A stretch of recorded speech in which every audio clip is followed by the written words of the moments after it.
56 की संख्या जो होती है वो अशुभ मानी गई है।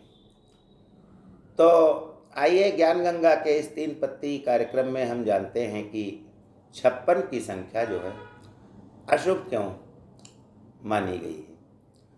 इसका कारण है कि विक्रम संवत 1956 में एक अकाल पड़ा था।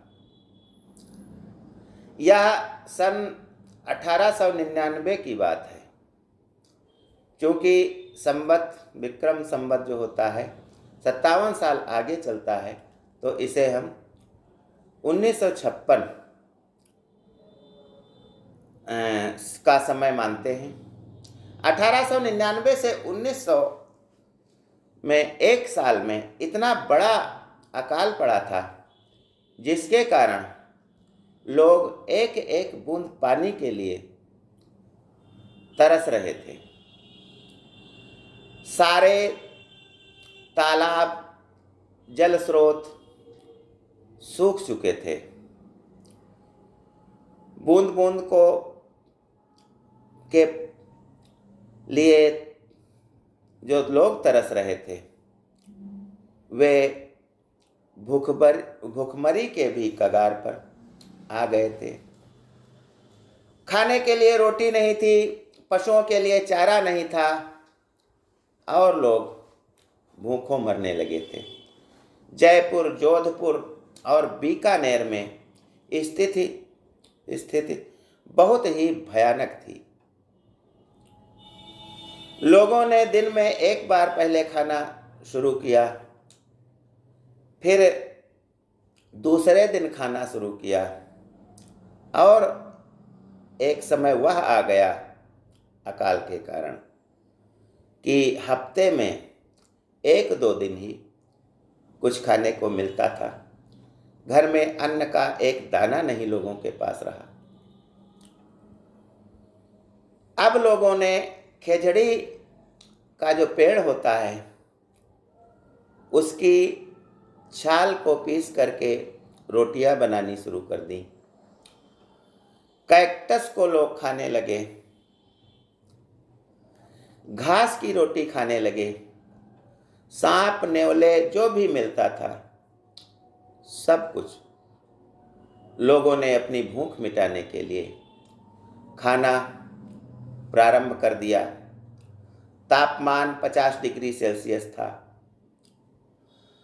रास्ते पर जब लोग निकलते थे तो मरे हुए, भूख से मरे हुए लोगों की लाशें दिखाई देती थी।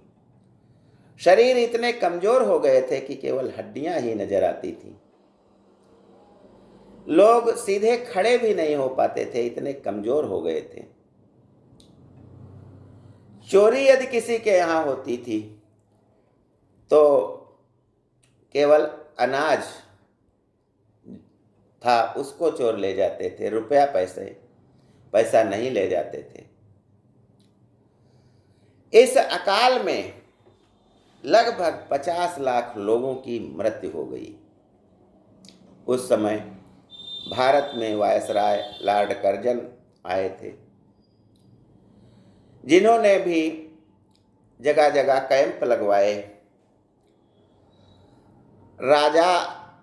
राजाओं और सेठों ने भी लोगों को फ्री में खाना खिलाया, लेकिन यह अकाल इतना भयावह था कि इससे लोगों पर कोई फर्क नहीं पड़ा और वे मौत के मुंह में जाते रहे।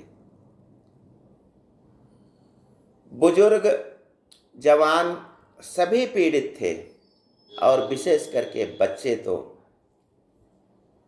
जो दूध पीते थे उनकी माँओं के आंचल सूख गए थे, दूध नहीं मिल रहा था। लोगों ने 2-2 रुपए में बच्चों को बेचना शुरू कर दिया। अपने मवेशियों को, पशुओं को भी मार करके खाना शुरू कर दिया, लेकिन बच्चों का कोई खरीदार न था। बाद में स्थितियां इतनी खराब हो गईं कि जो लोग मर जाते थे उनका मांस पका करके लोगों ने खाया, और तभी से इसे छप्पनिया अकाल के नाम से जाना जाता है। इस अकाल को हम छप्पनिया अकाल कहते हैं, और तभी से 56 की संख्या अशुभ मानी जाने लगी है। अगले साल वर्षा हुई, लोगों को कुछ राहत मिली, लेकिन 1899 से 1900 तक आए इस अकाल को आज भी लोग याद करते हैं, और उन्हें बहुत अधिक दुख होता है कि इस अकाल में हमने कितने अपने परिवार के सदस्यों को, अपने भाई बंधुओं को खो दिया है। ज्ञान गंगा में बस आज इतना ही। जय हिंद, जय भारत।